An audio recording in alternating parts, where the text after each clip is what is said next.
Merci d'être avec nous sur la première chaîne d'information en continu du Burkina Faso. Amis de la liberté, de la démocratie et de la bonne gouvernance, salut à tous et à chacun et bienvenue à ce rendez-vous, un entretien avec une personnalité. Le mois de mars est celui par excellence consacré aux femmes un peu partout dans le monde.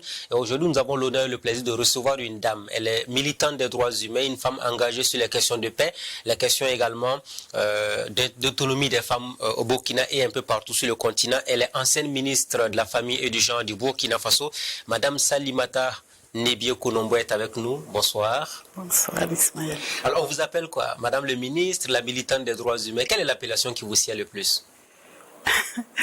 Mais tout me va, puisque ça fait partie de moi désormais. Je ne peux pas effacer certaines choses.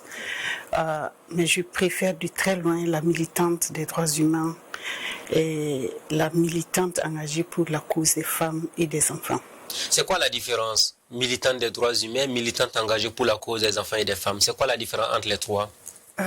Militante des droits humains, pour moi, c'est vraiment les droits inclusifs de tout citoyen, de tout individu, partout dans le monde. Et de façon spécifique, quand on parle des droits des femmes, c'est parce que les femmes sont une composante assez spécifique de la population de nos pays, de la population mondiale, et qui est en marge, qui reste encore en marge de l'évolution globale, on va dire. C'est pour ça qu'il faut avoir un regard particulier, un regard spécifique sur cette composante. Et qui dit femme, dit enfant. On ne peut pas séparer le couple, c'est vraiment un couple fusionnel. La femme, le jeune, l'enfant. Et quand on lutte pour les droits des femmes, par ricochet, ça va irradier sur les enfants, ça va irradier sur les jeunes. Et vous savez que, quoi qu'on fasse, les femmes restent quand même le maillon fort de la construction sociale, que ce soit en Afrique, en Europe, partout dans le monde. Les femmes restent un maillon essentiel dans la construction et le maintien du tissu social, du tissu familial et partant de toute la nation. Et quel répondez-vous à ceux qui pensent que les droits humains, c'est importé, ce n'est pas notre culture, entre autres? Parfois, quand j'entends ça, je me pose vraiment des questions. Je me pose des questions et j'ai essayé même avec des camarades, des camarades, des collaborateurs, de traduire dans une de nos langues nationales droits humains. Essayer de traduire un peu le mot droit même, entendu dans le cadre du droit humain, dans nos langues. Vous allez trouver ça difficilement. Quoi qu'on fasse, et aussi les langues importées, la langue française notamment, qui fait partie de notre culture, qui fait partie de notre construction, nous permet de communiquer sur certaines choses et nous a permis de mettre des mots sur certains mots, ou bien des mots sur certaines choses, des mots sur certaines pratiques que nous n'avons pas forcément dans nos langues.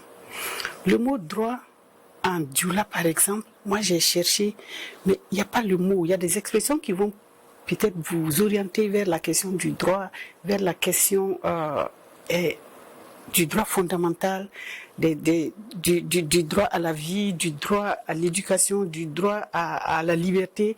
Mais après, un mot qui va vous dire droit, par exemple. Alors, moi, je pense que le droit existe, les droits humains existent dans nos cultures, et peut-être que ça ne s'exprime pas de la même manière que tel qu'il est conçu dans l'environnement que nous connaissons. Est-ce que le problème est lié naturellement au fait qu'on n'arrive pas à traduire fidèlement la translittération, la traduction littérale du mot droits humains dans nos langues, la déclinaison? Est-ce là l'incompréhension autour de la terminologie droits humains dans la société burkinabé? C'est fort possible, parce que quand on parle de droits humains, c'est un contenu quand même, un contenu qui est très vaste, un contenu qui donne beaucoup de possibilités, un contenu qui nous donne à explorer plusieurs facettes de nos façons d'être, de nos façons de pratiquer certaines choses et de comment cela impacte sur les gens. Et la transcription est très difficile, des fois, d'une langue, d'une culture à une autre. Et ça, c'est la dynamique normale comme ça des choses. Je ne peux pas vouloir traduire ce que je connais en Dioula. Je parle du Dioula parce que je suis dioulaphone. Oui. C'est le Dioula que je parle mieux, même si je suis Moussi, mais je parle le Dioula. Alors, transcrire des choses en français, du français au Dioula par exemple, il y a des mots qu'on ne trouve pas. Mais je ne suis pas linguiste. Peut-être que les linguistes trouveraient facilement la traduction, mais pour les citoyens lambda qui n'a pas fait la linguistique, qui ne connaît pas toutes les langues, on peut être buté contre des mots qu'on ne peut pas traduire. Pourtant, ces mots peut-être existent dans le vocabulaire. Est-ce que tous les citoyens, sans exception, ont besoin des droits humains? Ben oui. Tout le monde a besoin des droits humains. Les droits humains, c'est... Je me dis, c'est une exigence. Ok. Si dans un environnement, dans un pays, des gens ou des structures contestent les droits humains, il y a un problème. Et tout le monde a besoin des droits humains, vous le dites clairement. Oui. C'est pas parce qu'aujourd'hui on est fort qu'on pense que les droits humains ne sont pas nécessaires. Les droits humains sont nécessaires et c'est une bêtise même de croire que c'est une chose importée. Comme je vous l'ai dit, vous allez entendu ça dans l'opinion, non? Il y en a qui ont commencé à dire c'est importé, c'est pas notre culture, on n'a pas besoin de droits humains, entre autres. Attendez, je vais vous raconter une petite histoire. Oui. Quand vous prenez la légende de Soundiata Keita, au nom de quoi sa mère, c'est une légende, c'est vrai, mais qui nous instruit beaucoup sur le comportement humain. Une mère qui a ses enfants et parmi les enfants, il y a un d'entre eux qui n'est pas qui est handicapé.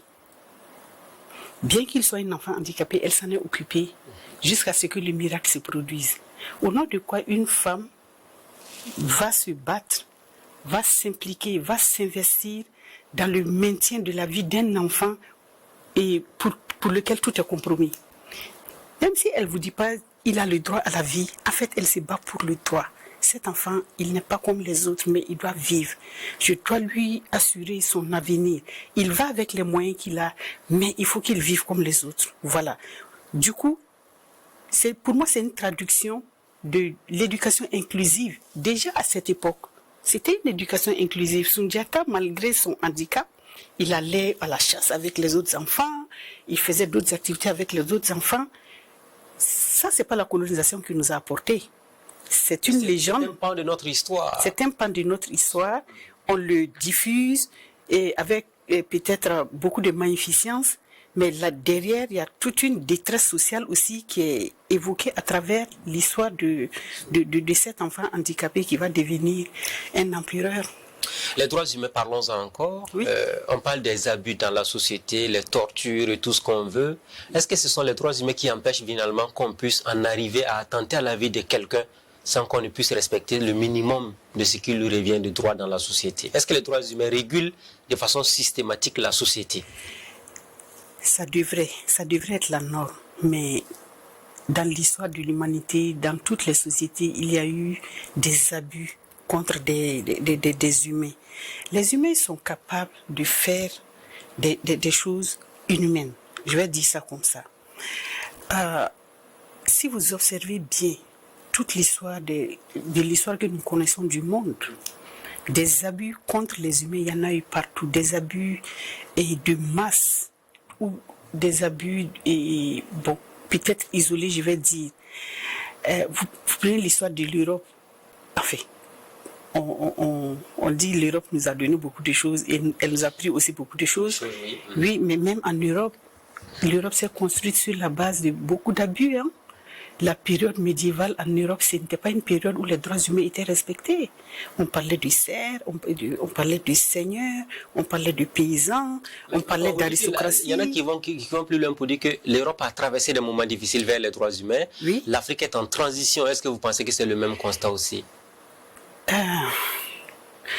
J'aime pas trop le mot transition. Transition vers l'application des droits humains. Parce qu'on a trop de problèmes, on dit, si on dit droits humains tous les jours, on ne va pas finir par les régler. Je n'aime pas trop le mot transition. Et on évolue. Oui. Parce que la transition est comme un temps d'arrêt volontaire qu'on prend pour régler des problèmes et avancer. Si vous êtes en transition, la transition est statique, ce n'est pas un mouvement dynamique. Okay. Je parlerai plus d'évolution. L'Afrique évolue, l'Europe a évolué, nous aussi nous évoluons à notre rythme, avec nos cultures, avec nos forces, avec nos faiblesses. Il ne faut pas se comparer aux autres. Il faut y aller et ce n'est pas se fermer non plus. Il faut rester très ouvert, ne pas se saborder pour prendre tout ce qui vient de l'extérieur, mais prendre ce dont on a besoin et modifier ça, changer, transformer selon nos besoins, nos attentes, nos valeurs aussi. Nos valeurs aussi. Parce qu'il y a des valeurs universelles, quoi qu'on dise, mais nous avons nos propres valeurs spécifiques à nous. Ce qui me pousse à vous poser la question suivante, est-ce que les droits humains peuvent être traités de façon contextuelle ou bien de façon universelle? On vous parle du contexte du Burkina aujourd'hui, pour ne pas parler de droits humains par exemple. Non, il ne faut pas... et il y a des questions sur lesquelles il ne faut pas négocier. C'est ma perception du droit humain. Quand on parle de droits humains, ce n'est pas quelqu'un qui vous l'a donné. C'est des droits innés, vous naissez avec ça. Au nom de quoi quelqu'un va vous empêcher de vivre? Ou au nom de quoi quelqu'un va se donner le pouvoir de vous empêcher de vous réaliser? Et quand vous prenez la constitution du Burkina, l'article 1, l'alinéa 1, qu'est-ce qu'on dit? Tous les Burkinabés naissent libres et égaux en droit et en devoir. Et nul n'a le droit de maintenir ou de réduire quelqu'un dans les liens de la servitude, de l'esclavage et tout ce qu'on veut. La Constitution même reconnaît ça, c'est fondamental. C'est l'article 1er de la Constitution du Burkina Faso. Je pense que oui. Mais ça devrait être, si ce n'est pas l'article 1er, ben il faut le ramener en première place. Tout ce que nous devons faire, c'est ça qui doit nous guider. Qu'est-ce que je fais pour que mon compatriote burkinabé soit en vie et vive décemment? En fait, c'est ça. Et pour ceux qui ont l'occasion ou la chance de gérer les services publics, de gérer des ressources publiques, cet article ne doit jamais quitter leur esprit. Tout ce que nous faisons, ça doit nous ramener à ça. Est-ce qu'en faisant ceci, je rends service? Je rends service à qui? Au plus grand nombre. Donc c'est bon. Et si après un exercice de pouvoir, vous regardez dans la glace et vous posez la question, est-ce que j'ai fait bien ce qu'on m'a demandé de faire? La réponse est oui. Est-ce que j'aurais pu faire mieux? La réponse doit être non. Est-ce que si c'était à refaire, je vais continuer comme ce que j'ai fait? Oui. Mais peut-être améliorer, parce que toujours, il y a de l'amélioration, il y a place à l'amélioration. Moi, en tout cas, c'est mon point de vue. Donc, il n'y a pas de droits humains par géométrie variable? Non. C'est vraiment... universel. C'est universel. Oui. Où qu'on aille, c'est des limites à ne pas franchir. Et ça doit être ancré dans la structure du cerveau de tout le monde.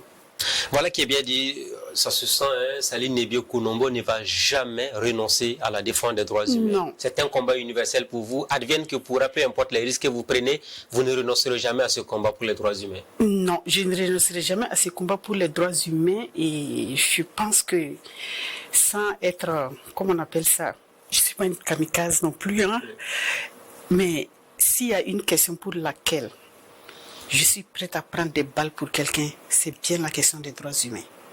Prête à prendre des balles pour quelqu'un, oui, pour les droits humains? Pour les droits humains, je ne comprends pas comment... Vous envoyez ça à quoi? À des valeurs ou à des convictions? Non seulement c'est des valeurs, oui, c'est des principes, c'est une conviction. Vous imaginez, Ismaël, même dans votre famille, quand vous défendez votre frère, ce n'est pas parce qu'il est votre frère, il y a autre chose derrière. Vous le défendez parce qu'il est un être humain. Vous ne pouvez pas accepter qu'on lui inflige certains traitements. Vous voyez des enfants dans la rue, vous êtes malade, ça vous fait mal. Pourquoi? Parce que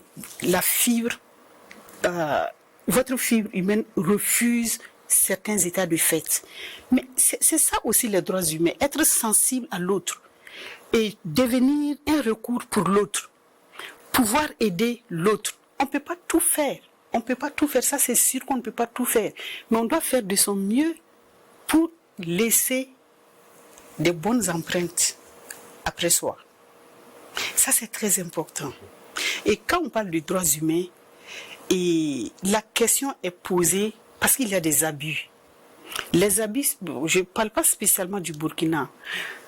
Dans l'histoire des droits humains au Burkina, les précurseurs, les maîtres Ali Ouédraogo qui ont quand même fait de la question des droits humains un outil accessible à notre épanouissement, à notre vivre ensemble.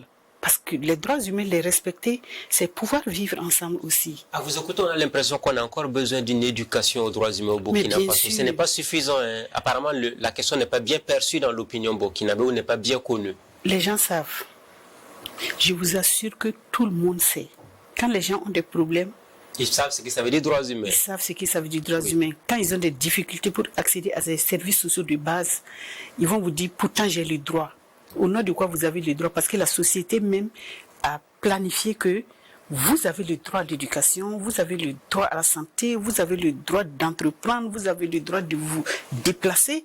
Mais tout ça fait partie des droits humains. C'est ça, je dis, c'est un paquet. Maintenant, si vos droits sont menacés, vos droits sont en péril, il y a d'autres outils auxquels on peut faire appel. Si vous-même, vous ne pouvez pas vous défendre, la société doit vous défendre, puisque la société est là aussi pour vous défendre, pour vous protéger, pour vous porter assistance. En fait, c'est ça. Une société qui ne peut pas faire ça pour ses citoyens, elle a des problèmes. Une société qui ne peut pas défendre ses citoyens a des problèmes. On va évoluer dans l'émission. La militante des droits humains, c'est une question assez passionnante. Je voudrais vous entendre sur un élément. Vous avez été ministre de la Famille et du Genre pendant 6 mois, 25 jours. Alors, c'est les faits, c'est l'histoire aussi, c'est important. Et comment vous avez vécu ce passage au gouvernement? On a été d'abord surpris de vous voir ministre et puis après 6 mois, 25 jours. Comment vous avez vécu ces moments-là? Toute la période où j'ai été ministre, avec le recul, je me dis que ça a été une formidable école pour moi. Bon, parce que vous savez, moi, j'ai jamais travaillé à la fonction publique. J'étais confrontée à cette première difficulté et c'était déjà de m'adapter. Ah oui, ça a été difficile au début? Oui, quand même, parce qu'il m'a fallu beaucoup apprendre. C'est ça, je dis, ça a été une grande école pour moi. J'ai dû apprendre les valeurs de l'administration publique burkinabé. Moi, j'ai travaillé dans une autre administration publique qui n'est pas celle du Burkina. Alors, il fallait que je m'adapte, que je comprenne comment ça se passe, que je pose beaucoup de questions, que je me fasse coacher par d'anciens ministres. Et je vous assure que les Burkinabés sont assez généreux pour partager leurs connaissances. Ils sont assez généreux pour partager leur expérience. Et j'ai eu une oreille attentive. Des gens m'ont dit, voilà, comme tu viens du secteur privé, tu n'as jamais travaillé pour le gouvernement du Burkina. Alors, voici les normes de l'administration burkinabé. Les normes? Oui, parce que l'administration burkinabé a des normes. Oui. Et si ces normes étaient appliquées, étaient suivies, je pense qu'on aurait une administration plus performante. Par exemple, je prends rien que les heures de service. On vous dit, le service, il commence à 7h30. Ok, je note ça, le service, il commence à 7h30. Moi, je sais que durant le temps où j'y étais, j'arrivais au bureau entre 7h05 et 7h10. Mais je vous dis une chose, mon assistante, au passage, je vais vraiment la remercier, Madame Nyou. Elle n'est jamais venue me trouver au bureau. Je suis toujours venue la trouver. Donc, ça veut dire que dans l'administration burkinabé, il y a des gens qui savent que c'est à 7h30 que ça commence, mais qui viennent avant l'heure. Tout comme il y en a aussi qui viennent en retard dans l'administration burkinabé, tout le monde n'est pas ponctuel. Voilà, mais je préfère parler des trains qui arrivent à l'heure. À l'heure, ok. Voilà. Le directeur les gens du cabinet, ils venaient à l'heure. Pourtant, je savais que c'était des jeunes parents et je leur avais dit, ceux qui déposent des enfants à l'école et tout, je ne leur tiendrai pas rigueur, mais il faut faire l'effort d'être là à 7h30 parce que c'est à 7h30 le début. Et il y avait le lever du drapeau quotidien. Vous savez que dans le ministère, ce n'est pas seulement les premiers lundis du mois. Le lever du drapeau, c'est 7h30. Moi, durant mon séjour dans le bâtiment, quand j'étais dans les bâtiments où on levait le drapeau, j'ai toujours participé à la levée du drapeau parce que je trouvais ça très important. Un acte patriotique, c'est un rappel aussi qu'il faut s'accrocher à la nation et tout ça. Oui, ce n'est même pas le patriotisme. Ça devrait être naturel pour un Burkinabé d'aimer son drapeau, de le vénérer et de se battre pour son drapeau. Parce que les jeunes qui partent au front aujourd'hui, et certains perdent la vie, nous pensons qu'ils perdent la vie pour nous. Non, ils perdent la vie pour le drapeau national. Ils meurent pour le drapeau national. Donc, au nom du drapeau national, il y a des trucs, il y a des choses que nous devons vraiment respecter. Ça, c'est ma conviction. C'est l'ancienne génération aussi.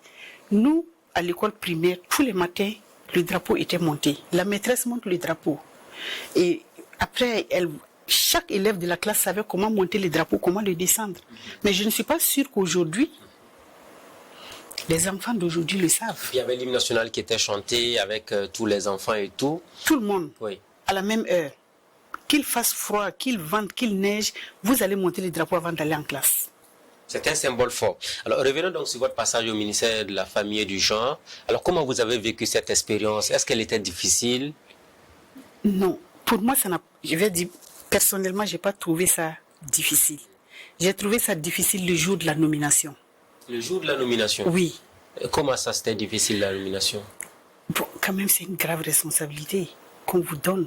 On vous a consulté avant de vous nommer ministre, ou comment ça s'est passé les premiers moments? Est-ce que c'est le président d'Amiba qui vous a appelé, ou est-ce que c'est le premier ministre Albert Ouedraogo qui l'avait fait? Non. Moi, avant d'arriver au gouvernement, je ne connaissais pas le président d'Amiba.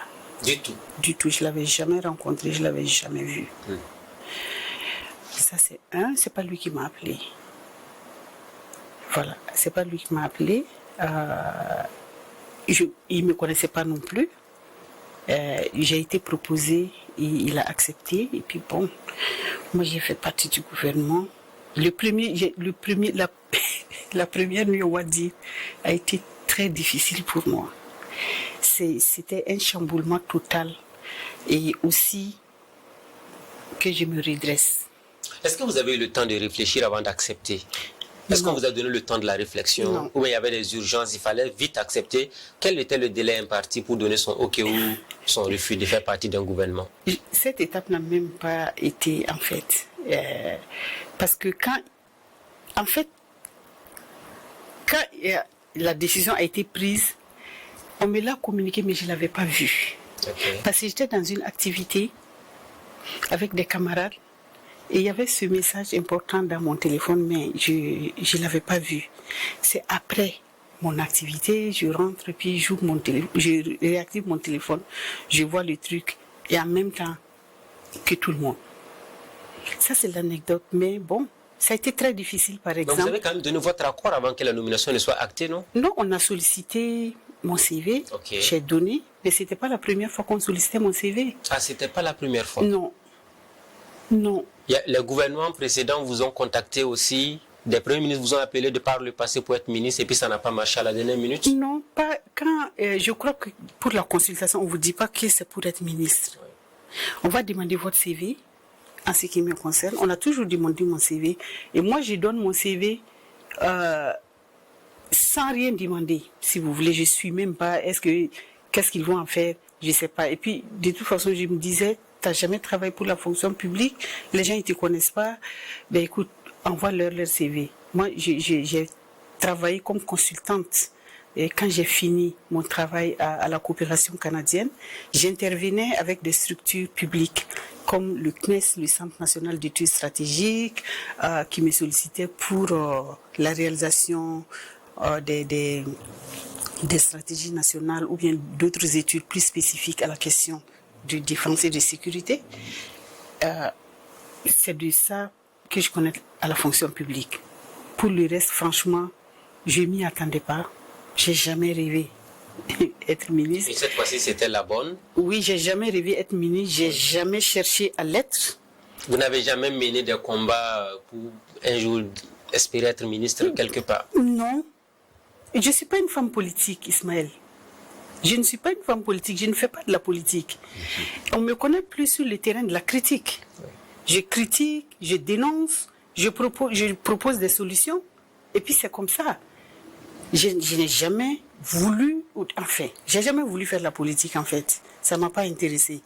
Mais je vous dis que même ministre, vous pouvez ne même pas être une personnalité politique, vous ne pouvez ne même pas avoir une culture politique, une culture de gestion du pouvoir, mais faire correctement votre travail. Et quelles sont les actions les plus importantes que vous avez eu à poser comme ministre de l'Action humanitaire, enfin, la famille du genre, et qui pour vous resteront gravées dans les annales de l'histoire du Burkina? Vous savez, ma première action au gouvernement, quand je suis arrivée, dès le lendemain, il y a le ministre de la Défense, le ministre d'État, le ministre de la Défense. Il m'a appelé, il m'a dit, l'urgence pour lui, dans son ministère, il faut qu'on adopte le plus rapidement possible la loi sur les pupilles de la nation. Parce que le dossier avait déjà été engagé, mais avait été arrêté. Il a dit, le dossier est engagé, et puis il m'a tout transmis. J'ai pris connaissance avec les membres du cabinet, parce que c'était un nouveau ministère aussi, c'est ça. C'était un nouveau ministère, donc ça me donnait beaucoup de possibilités, ça me donnait beaucoup d'opportunités pour apporter du sang nouveau. Ministère du genre et de la famille. Oui. Et ça remettait la question du genre à un niveau très élevé. Et moi, j'ai toujours rêvé de faire du genre un outil de croissance, un outil de développement, un outil de planification. Ce n'est pas... Et puis, aussi un outil de droits humains. Parce que le genre, c'est ça. Alors, la première des choses, on a tout fait pour que le premier... Comment ils appellent ça? La première session de l'ALT, c'est ça, non? Leur première session, ils ont adopté ce décret sur les pupilles de la nation. Donc pour vous, c'était très très important qu'on ait un décret sur les pupilles de la nation, parce que là, c'était quand même un dossier très social sur lequel il fallait rapidement trouver une solution. Et très très rapidement. Et c'était un gros dossier. Et quand on traitait les dossiers, on voyait sincèrement toutes les possibilités qu'on pouvait faire pour que la question soit une question... Et la gestion soit réellement structurelle, la gestion soit durable, et que si malheureusement quelqu'un se retrouve pupille de la nation, il ne soit pas juste comme un poids mort pour la société, mais plus comme un investissement social, un investissement humain qui devrait ramener les enfants dans leurs droits. Vous voyez, par exemple, la question des pupilles, c'est une question de droits humains. C'est une question de droits humains. Il y a un enfant qui a perdu son papa sur le front. Comment s'occuper de cet enfant toujours jusqu'à ses 18 ans, entre autres? Oui. Il y avait beaucoup, c'est tout un package de services sociaux, de services financiers qui étaient rendus aux pupilles de la nation. Et quand ça a été adopté au niveau de la LT, vous étiez très satisfaite? J'étais très contente, et tout de suite, parce que nous on l'a fait en même temps que les décrets d'application. Oui. Parce que les pupilles de la nation, je vais dire la source. La source, c'est le ministère de la Défense, puisque c'est quand même les FDS qui sont les premières... Qui sont les premières victimes, et puis les VDP aussi, parce que ça ne concerne pas seulement les FDS, ça concerne aussi le VDP, ou même un citoyen ordinaire qui, dans l'exercice de ses fonctions, tombait sur le front, ses enfants devenaient pupilles de la nation. Les gens ne connaissent pas peut-être cette loi, mais je crois que c'est une des lois qui est bien avancée par rapport aux lois des pupilles de d'autres pays. Je pense que c'est une loi très inclusive qui met vraiment l'enfant orphelin de son papa héros au centre de la réparation. Parce que c'est une réparation normale que l'État doit accorder à celui qui est parti très tôt. Et ça a été rapidement géré? Ça a été rapidement géré. Et j'ai souvenance aussi que lors d'une discussion, vous dites c'était très important en tant que ministre de la Famille et du Genre de vous attacher aussi à cette question des femmes et des enfants victimes du terrorisme. Il fallait trouver donc des mécanismes pour les mettre à l'abri. Est-ce qu'en 6 mois, vous avez pu faire bouger les lignes à ce niveau-là? Oui. Et ça, par exemple, c'est... le dossier femmes... Cet aspect des enfants, surtout les enfants qui ont été en contact avec les groupes armés terroristes, malgré eux. Parce que l'enfant, c'est toujours malgré lui. C'est vrai que des enfants un peu plus âgés, 18 ans pour moi, c'est pas un adulte, c'est encore un enfant. Quand vous avez plus de 18 ans, on dit que vous êtes majeur. Vous devez répondre de vos actes. Mais même eux, je trouve qu'ils sont victimes, en fait, de leur jeunesse et de leur environnement violent. En tout cas, on avait fait adopter la création d'un centre de transition pour ces enfants et qu'on a nommé le centre Bougousso. Bon, je pense que ce programme est toujours en œuvre. J'ai pas appris que ça a été, comment on appelle ça, ça n'a pas été retenu. Je crois que ça est dans l'organigramme du nouveau ministère. Et ce centre, en fait, on ramenait tous les enfants qui avaient été en contact avec les groupes armés terroristes. Mais c'est pas parce qu'on a été en contact avec les groupes armés terroristes que forcément on a posé des actes répréhensibles. Et il fallait les sauver, surtout ceux qui sont réellement innocents. Il y avait des jeunes enfants, des enfants de 7 ans, parce que lors des patrouilles, les militaires arrivaient à récupérer de très très jeunes enfants, des adolescents et puis des enfants un peu plus âgés. Certains ont commis des actes graves, donc ils vont se retrouver à la prison de haute sécurité, on va les juger, ils vont payer pour ce qu'ils ont fait. Mais ceux qui n'ont rien fait, on ne peut pas les laisser comme ça, c'est des enfants de la nation. On les récupérait dans ce centre en question, on les rééduquait, parce que c'est des enfants qui ont été en contact avec l'extrême violence, ils sont traumatisés, il faut les réparer et les réintégrer dans leur société, en fait dans leur communauté. Et vous savez que les enfants qui ont été en contact avec les groupes armés sont rejetés aussi par les communautés, parce qu'on ne sait pas ce qu'ils ont fait. Vous pouvez voir un jeune enfant, mais peut-être qu'il a commis des actes très très graves. Le terrorisme a ça de pernicieux que même un enfant de 6 ans peut devenir un vrai phénomène de violence. Ça s'est vu en Irak, ça s'est vu au Liban. Même tout proche de nous, on pourra parler de la guerre au Libéria, en Sierra Leone, les enfants soldats, entre autres. Oui. Quand on parle même d'enfants soldats, ça veut dire qu'ils sont sous la coupe d'adultes. Oui. Il y a des enfants chefs de gang, il y a des enfants chefs de guerre, il y a des enfants qui se sont constitués en bandes criminelles pour attaquer des vraies armées. Ça s'est vu en RDC, au Rwanda, au Burundi. Donc la mission pour vous, c'était de sortir ces enfants burkinabés de cette barbarie-là. Oui, et puis les mettre dans ce centre. Le minimum qu'ils pouvaient faire dans ce centre, c'était 3 ans. Pour leur inculquer justement toutes ces valeurs qu'ils ont perdues en ayant été en contact avec ces criminels, vraiment reformater leur cerveau, les ramener à la maison, comme on aime le dire, et que les communautés participent justement à cette dynamique, parce que l'enfant qui rentrait dans ce centre n'est pas seulement pris en charge par l'État, il était pris en charge à 3 niveaux, par l'État, par sa famille et lui-même. Donc l'État intervient, la famille intervient et la communauté le reçoit plus tard. L'expérience en fait nous a été inspirée par le Mali, parce qu'au Mali, ils ont des centres intermédiaires comme ça, ils ont réussi à prendre certains enfants au milieu des groupes armés, ils les ont reformés et même que la première cohorte de ces enfants qui sont passés par ces centres de transition sont devenus des animateurs. Au lieu de les garder dans un univers carcéral où vraiment c'est pas leur place. C'est mon avis. C'est pas leur place, c'est pas des voleurs, mais ils ont été en contact avec un phénomène qui les dépasse. La société doit les réparer, c'est un devoir de la société de les réparer. Il faut les aider, les accompagner. Oui, moi j'étais convaincue de ça et c'est des jeunes enfants, ils sont pas encore construits. Et il faut les construire avec de bonnes choses. Oui. On peut les récupérer. Oui. Vous avez aussi parlé de la situation de ces femmes-là, parce que quand on dit terrorisme, on a vu beaucoup de femmes déplacées internes. À ce niveau, vous avez trouvé qu'il fallait impérativement trouver des solutions. Et là, on avait développé certains projets. Oui. Et je vois que certains sont mis en œuvre aujourd'hui avec bonheur. Je suis très contente quand je vois ça. Il y a par exemple Gopaga qui fait un travail immense dans les régions. Bon, ce que Gopaga fait, elle travaille réellement avec les veuves et les orphelins des FDS. Des FDS, oui. Et c'est une excellente chose parce que c'est une cible spécifique qu'il faut réconcilier avec le reste de la société. Parce que quand une femme perd son jeune mari FDS, souvent c'est quoi? Le jeune, il a entre 20 ans et 30 ans. C'est un grand problème.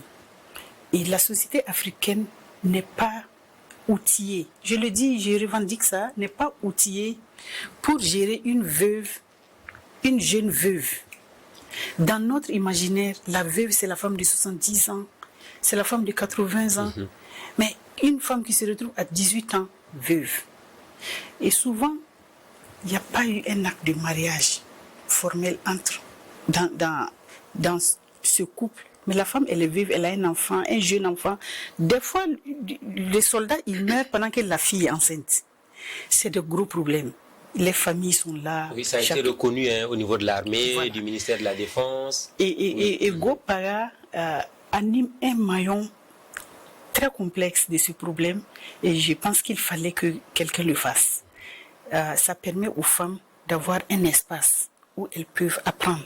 Si elles n'avaient pas d'emploi, si elles n'avaient pas de formation, si elles n'avaient pas de projet, ça leur permet de venir apprendre des choses, de venir construire aussi avec les autres et repartir. Parce que souvent, et la société est très méchante envers les femmes, hein, ça je vous dis.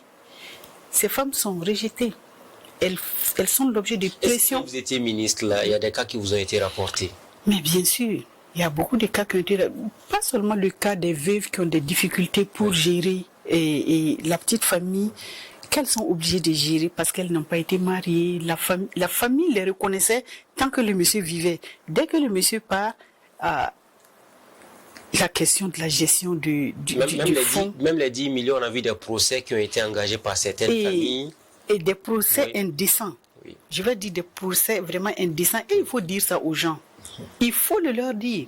On a vu des pères de famille qui ont voulu récupérer ce qui devait revenir à l'épouse et à l'enfant ou aux enfants. Même le partage de 10 millions souvent. Et quand vous regardez, je vous dis, nos familles ne sont pas prêtes. Vous voyez, un jeune qui meurt, il a 25 ans, son père a à peine 50 ans. Oui. Son père même est jeune, il n'est pas encore à la retraite. Mais c'est ça qui est indécent parce que lui, il a encore la force de pouvoir travailler. S'il ne peut pas aider sa belle-fille, il ne doit pas vouloir la spolier. En tout cas, certains beaux-parents ne le comprennent pas de cette manière. Et c'est dommage. Et comme on aime les comparaisons, vous pensez qu'en Europe ou aux États-Unis, des gens vont se comporter de cette façon inhumaine? Je ne pense pas. Apparemment, ça vous choque quand vous entendez tout le temps ce débat lié au partage des biens et autres. Oui. Notamment cet argent qui est dédié aux familles des soldats tombés. Oui, parce que l'argent, et l'armée l'explique, parce qu'ils ont un service social performant, qui fonctionne très bien et qui essaie d'aider sincèrement. Je les ai vus à l'œuvre. Ils essaient réellement d'être du côté de la veuve et de l'enfant. Ils sont confrontés à des familles. Je ne sais pas. Vraiment, Ismaël, je ne sais pas comment vous expliquer comment on peut être dénué de tout sens. C'est-à-dire la mort du soldat même devient secondaire. Même quand vous allez aux enterrements, quand vous regardez les jeunes veuves, elles sont réellement inconsolables. Même si vous leur donnez 100 millions, ça ne peut pas les soulager. Mais elles voient déjà les problèmes qui vont venir. Elles doivent faire face à la mort de leur conjoint, elles doivent faire face à la famille. Et si elles n'ont pas d'emploi, ça devient compliqué. Même celles qui ont des emplois sont confrontées à ces choses-là, à ces difficultés. Donc il faut un service social, et je veux dire, très dynamique et autoritaire. Moi, pour des choses comme ça, il ne faut pas transiger. C'est comme ça. C'est pour... Donc la vie de la famille ne doit pas compter pour vous? Elle doit compter comment? Puisque l'expérience montre que une fois qu'ils ont pris l'argent, ils ne s'occupent même plus de l'orphelin. L'orphelin peut même manquer d'aller à l'école parce que les ressources ont été vampirisées par les grands-parents ou par les oncles. Des oncles qui vont sortir de nulle part des fois. Voilà. Les gens vont prétendre qu'eux aussi ils ont droit à ça, alors que c'est pas prévu. Sincèrement, c'est un problème. Et ce problème, il est africain, il est burkinabé, il est malien, c'est chez nous qu'on voit ça. Il faut un changement de mentalité. Oui, c'est ça je dis. Et nos sociétés sont souvent très violentes envers les femmes, y compris sur ce volet. C'est pas seulement ce volet. Il y a d'autres volets sur lesquels la société On va parler des femmes tout à l'heure. On va revenir sur les dossiers des femmes tout à l'heure. C'est vrai qu'il ne nous reste pas beaucoup de temps. Mais quand même, je veux vous entendre. Comment vous avez vécu la fin de votre pouvoir, de votre passage au gouvernement? Comment vous avez appris les événements du 30 septembre 2022 qui ont mis fin au pouvoir de Paul-Henri Sandaogo Damiba? D'abord, je n'étais pas là. Vous n'étiez pas au Burkina? Non. Et ça m'a trouvé entre des aéroports. Et je ne savais pas, bon, j'ai lu sur les... Voilà. J'étais en transit. Quand j'ai ouvert mon téléphone, j'ai lutté pour rattraper mon vol pour Ouaga. Et tout le monde... Personne ne comprenait pourquoi je voulais venir à Ouaga. Donc, c'est quand j'ai ouvert le téléphone. J'ai vu des centaines d'appels, je ne comprenais pas. Donc, j'ai rappelé ma maman, parce que j'ai vu qu'elle m'a appelé plus de 50 fois. Je ne savais pas pourquoi. Je l'ai rappelé. Elle me dit, mais tu es où? J'ai dit où j'étais. Elle me dit, tu restes là-bas, tu ne viens pas ici. J'ai dit, mais pourquoi? Mon avion doit décoller tout à l'heure.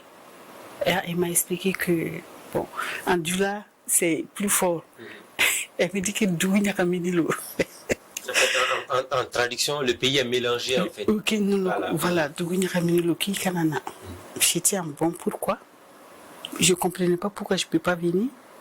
Et pendant que je me posais les questions, j'ai vu qu'ils ont annulé le vol sur Ouagadougou. Bon, j'étais obligée Les aéroports étaient fermés. Voilà, j'étais obligée de rester où j'étais. Heureusement que j'avais de la famille, donc je suis restée avec mes sœurs là-bas. Est-ce que pendant les événements, vous avez tenté de rentrer en contact avec le président ou le premier ministre pour comprendre ce qui se passait? Le président... Damiba en son temps. Non. Moi, je n'avais pas l'habitude de l'appeler. Mais en tant que ministre, en apprenant qu'il y a des événements en cours au pays, le minimum c'était d'appeler le président pour comprendre tout de même. Non, je n'ai pas appelé. Parce que même quand j'étais ministre, je n'avais pas l'habitude de l'appeler en dehors du conseil. Le Premier ministre, bon, je lisais aussi quand même la presse burkinabé. Je voyais que ces personnes-là, leur vie n'était pas en danger. Je suivais un peu les événements jusqu'à un certain point. Je n'ai pas jugé bon d'appeler pendant la période la plus dure. Ni le président, ni le Premier ministre. Non, je crois que c'est plusieurs jours après que j'ai pris les nouvelles du Premier ministre. Vous avez pu vous parler et il vous a rassuré que tout allait bien? Oui, parce qu'il s'inquiétait de savoir où j'étais aussi. Donc je lui ai dit, je suis bloquée à Paris, mais il n'y a pas de problème. Je n'ai pas de problème pour rester en France. Je suis avec mes sœurs, il n'y a pas de souci. Après... Et le président, lui? Non, je ne lui ai pas parlé, mais plusieurs jours après, je lui ai envoyé un message. Il m'a répondu. Message de quoi? De solidarité, de soutien à son endroit? Bon, nous sommes des humains quand même. Parce qu'il y a eu des problèmes, vous crachez dans la soupe. Non, moi je ne suis pas comme ça. J'assume tout ce que je fais, j'assume mes relations avec les gens. C'est une personne qui m'a accepté dans un gouvernement sans me connaître. La moindre des choses, Ismaël, c'est une question d'éducation. Je lui ai envoyé un message, il m'a répondu, il va bien, il s'est inquiété de savoir où j'étais. J'ai dit, par la force des choses, je suis encore en France, mais dès que les frontières vont s'ouvrir, je vais revenir au Burkina. Et lorsque je suis revenue au Burkina, franchement, je n'ai eu aucun problème. Je n'ai pas eu de problème ni à l'aéroport, ni après coup. Au contraire, j'ai continué à interagir avec la nouvelle équipe. Interagir comment? Moi, je collaborais beaucoup avec le Centre national d'études stratégiques. C'est un service quand même qui dépend de la présidence du Faso. Ils ne m'ont pas fermé des portes parce que je suis ancienne ministre ou quoi. Ben, s'ils ont besoin de mes compétences, ils m'appellent, je viens, je donne mes compétences et je m'en vais. Est-ce que le nouveau président vous a appelé entre-temps, le capitaine Traoré? Non. Vous n'avez pas cherché à le voir non plus? Non. Ça ne vous a pas intéressé? Non, ce n'était pas nécessaire. Puis il faut laisser les gens faire quand même leur travail. Moi, j'ai eu besoin de certains membres de son équipe, comme l'ancien ministre des Affaires étrangères ou l'actuel ministre des Affaires étrangères. J'ai eu besoin d'eux, je les ai appelés, ils m'ont reçu, ils m'ont écouté avec une oreille attentive, parce qu'entre-temps, j'avais eu à animer un poste régional. Je suis allée les voir pour avoir leur accompagnement pour l'animation de ce poste. Je n'ai eu aucun problème. Il était question que j'ai une audience avec l'actuel président du FASO, mais j'avais trouvé qu'il fallait donner vraiment du contenu au cadre en question avant d'aller rencontrer les chefs d'État. Sinon, j'ai pu rencontrer le ministre des Affaires étrangères du Mali dans le cadre de cette affaire. C'était très bien. Moi, j'étais très motivée, mais après, j'ai eu une autre opportunité, j'ai laissé ça. Vous avez préféré passer à autre chose? Oui, parce que moi, quand je ne peux pas travailler dans un cadre donné, je préfère laisser et trouver là où je me sens libre de travailler. Et vos collaborateurs? Et mes collaborateurs. Au niveau du ministère, est-ce que beaucoup vous ont appelé, vous ont marqué leur solidarité après la fin de votre mission? Bon, solidarité, bon, je ne sais pas si c'est de la solidarité. En tout cas, ils se sont inquiétés pour moi. Ok. Ils m'ont appelé, beaucoup m'ont envoyé des messages. Il y a des messages vraiment très poignants que j'ai reçus de personnes que je ne connaissais même pas, surtout les femmes. Les femmes étaient quand même touchées par ce qu'on a pu faire en si peu de temps. Ça m'a réconcilié un peu. Vous savez, les Burkinabés n'ont pas de haine viscérale entre eux. Moi, je vous dis, je suis revenue, je n'ai aucun problème avec personne. Je continue mes activités de consultation, je veux voyager, je respecte les règles de sortie du territoire. On ne m'a jamais refusé une autorisation de sortie. Une autorisation de sortie. Et quand j'ai besoin d'avoir un visa, j'informe. On me fait une note verbale pour faciliter l'obtention de ce visa et tout. Honnêtement, j'ai eu aucun problème. Je ne me suis jamais sentie en insécurité ici au Burkina, ni nulle part après ça. Est-ce que si c'était à refaire, si on vous appelait encore à être ministre, vous allez l'accepter? Je n'y ai pas pensé.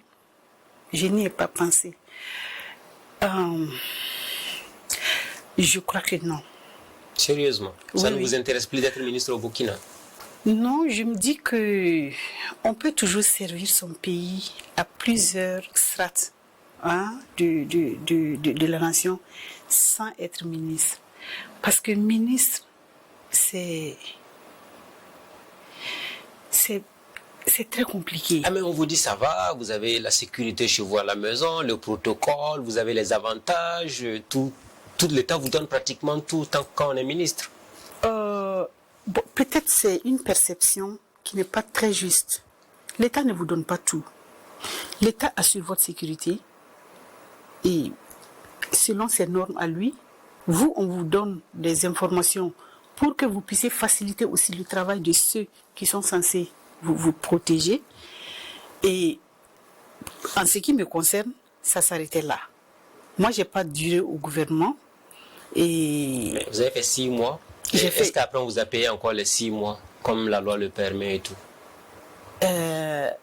Ils ont payé les 6 mois. Je crois, hein. Vous ne devez pas croire, ça doit être le cas, puisque c'est vous qui recevez les virements. Oui, je pense qu'ils ont payé les 6 mois. Ouais. Mais ce que j'ai apprécié, ils ont gardé la sécurité. Et ils nous ont gardé la sécurité. J'ai trouvé que ça, c'était un effort quand même.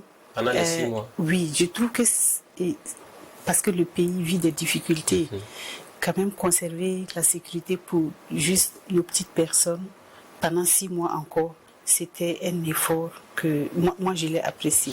D'accord. Voilà qui est bien dit. Je pense qu'on est pratiquement fait d'émission, mais on va parler des femmes rapidement maintenant.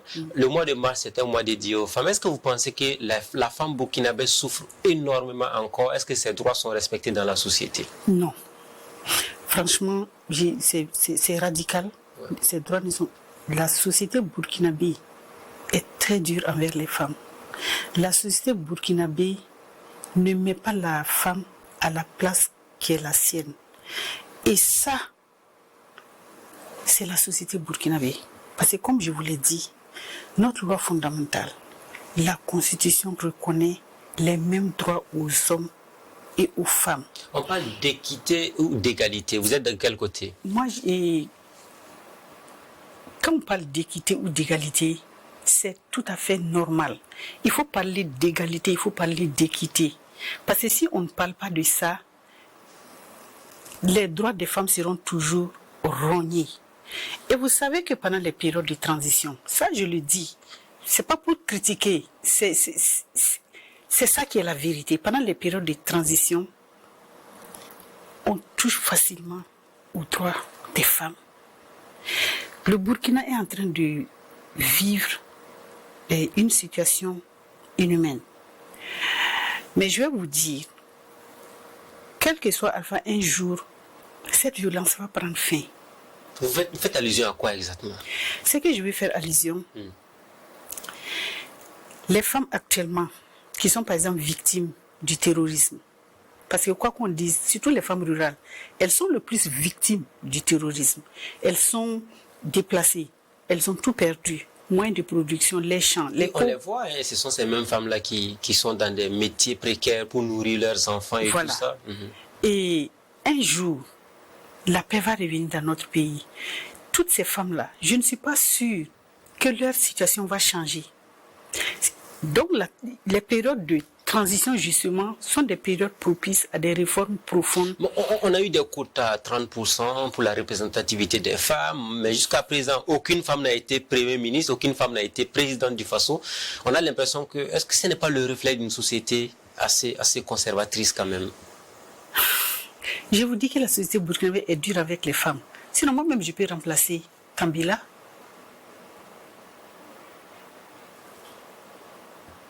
Je peux le remplacer et peut-être faire mieux. Parce que vous trouvez qu'il ne travaille pas bien? Non, c'est pas ce que j'ai dit. Quand vous dites une femme Premier ministre, je suis une femme. J'ai eu l'occasion d'être à une position où j'ai vu comment le Burkina est. Comment on peut changer certaines choses. C'est parce que le Premier ministre actuel, il s'appelle Tambila. C'est pour ça que j'ai dit, je peux le remplacer. C'est pas sa personne, c'est le poste, je parle du poste. Je peux le remplacer, nommer une femme Premier ministre du Burkina et donner-lui 3 mois. Est-ce que vous y croyez? Est-ce que vous pensez que ça peut arriver un jour? Pourquoi pas? Pourquoi pas? Et ça devrait pouvoir arriver. Sous la Révolution, on a eu des femmes ministres des Finances. On a eu Rosine Sori Koulibaly qui a été ministre des Finances, elle a été ministre des Affaires étrangères aussi. Je veux dire, sous la Révolution, on a eu Bintou Sanogo qui a été ministre des Finances. Adel Congo qui a été ministre du Budget. Et les finances étaient excellemment bien tenues.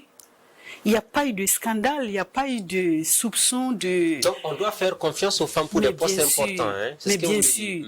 Dans les sociétés même où les femmes ne sont pas à leur place, c'est des sociétés qui patinent.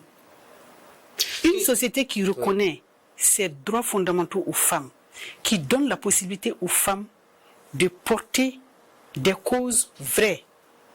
Moi, j'étais contente d'être ministre du genre et de la famille, parce qu'on m'a dit, madame, faites du genre. Et j'ai fait du genre. Est-ce que que répondez-vous à ceux qui pensent que le rôle de la femme, c'est être au foyer aujourd'hui, ou qui disent aux femmes de tout faire pour se marier, même choisir le foyer que le travail ou l'entrepreneuriat? C'est une aberration, c'est une grave aberration, parce que quand des gens parlent comme ça, ils ne pensent pas à leur fille ou à leur sœur, ils pensent aux filles ou aux sœurs des autres. Vous voyez, je ne vois pas... Il faut que les mentalités évoluent. Les mentalités comprennent, mais vous avez des personnes, et parce qu'elles ont accès à la parole, elles racontent n'importe quoi. Moi, je vous dis, toutes ces personnes qui parlent, la plupart, ils viennent d'où? Des villages très reculés du Burkina. Vous imaginez si nos parents paysans, qui ne sont pas en ville, qui n'ont jamais exercé du pouvoir d'État, qui n'ont peut-être jamais été à l'école, vous mettent à l'école pour que vous changez de mentalité. Vous venez raconter des choses, je ne sais pas quel message vous leur envoyez. Moi, ce genre de langage, personne ne peut tenir ça devant moi. Voilà qui est bien dit. Alors, est-ce que nous sommes le mois de mars, hein, chaque mois de mars est consacré aux femmes. Qu'est-ce que vous avez comme message aux jeunes filles, aux femmes et autres pour qu'elles puissent occuper véritablement la place qui leur revient de droit dans la société? 3 choses. Oui. Elles doivent se former. Okay. Elles doivent s'instruire. Et elles doivent participer. Quand je dis participer, ce n'est pas forcément être à un poste de... Non. la participation citoyenne. Une femme doit prendre sa place depuis l'école, depuis la famille. Et les familles, j'exhorte les familles à laisser les filles se former, à laisser les filles chercher l'instruction. La formation doit être continue. Moi, personnellement, je continue de me former. Plusieurs fois, j'ai été dans des formations où je suis plus âgée que même les instructeurs. C'est-à-dire, l'équipe qui vient former, je suis plus âgée que tout le monde. Mais je veux apprendre. Je me mets dans la posture de l'apprenante permanente. Les femmes qui se forment au quotidien, regardez comment elles sont. Facilement, vous les rêvez à minuit, vous leur confiez n'importe quelle mission, elles vont le mener à bien. Vous ne pouvez même pas les prendre à défaut. Elles vont le faire correctement, avec dextérité et, comment on appelle ça, elles vont très bien le faire parce que c'est la clé pour les femmes de s'affranchir des pesanteurs que nous connaissons. Je n'aime pas parler de pesanteurs socioculturels parce que c'est nous qui les entretenons. Et les hommes, ça les arrange que ces pesanteurs-là soient entretenus. Et quand je dis les hommes, ce n'est pas seulement les hommes qui sont dans les villages. Vous avez des personnes qui ont fait des doctorats, qui ont vécu en Europe, qui vont venir vous raconter des choses. Vous demandez ce qui se passe, c'est quoi leur problème. Certains, quand je les écoute, je crois qu'ils ont des problèmes. Et je veux bien les aider à se soigner. D'accord. Il faut les aider à se soigner. Oui, il y a beaucoup d'hommes au Burkina, surtout ceux qui prétendent être, comment on appelle ça, des intellectuels, des savants, Non, ils s'amusent. Je voudrais bien avoir certains sur un plateau pour les démonter pièce par pièce. Voilà qui est bien, on aura l'occasion de le faire. On va vous donner l'occasion de débattre avec certains d'entre eux. J'ai dit, ramenez-moi les plus virulents contre les femmes. Je vais les démonter pièce par pièce. Voilà qui est bien dit, on aura l'occasion de le faire. Salimata Nebio Konombo, merci à vous. Je vous en prie, bienvenue. L'émission qui s'achève là, elle l'a dit, 3 éléments majeurs, la formation, l'instruction et la participation aux activités de formation continue. C'est ce qu'elle souhaite. La participation dans la société, dans les activités et tout ça. En tout cas, c'est bien noté. Prendre merci. Sa place. Voilà. Elle n'a pas occupé la place qui lui revient de droit dans la société. Elle doit habiter son étoile. Habiter son étoile, voilà. Il y a trop de mots qui sont sortis aujourd'hui. En tout cas, nous vous dirons merci. Merci pour ce temps d'échange que vous avez accordé à Burkina Info. Je vous en prie. Merci beaucoup. Merci beaucoup. Et on pourrait le dire ainsi prend fin l'émission de ce jour. Amis de la liberté, de la démocratie et de la bonne gouvernance. On se dit à la semaine prochaine avec un nouvel invité. Et bonsoir chez vous.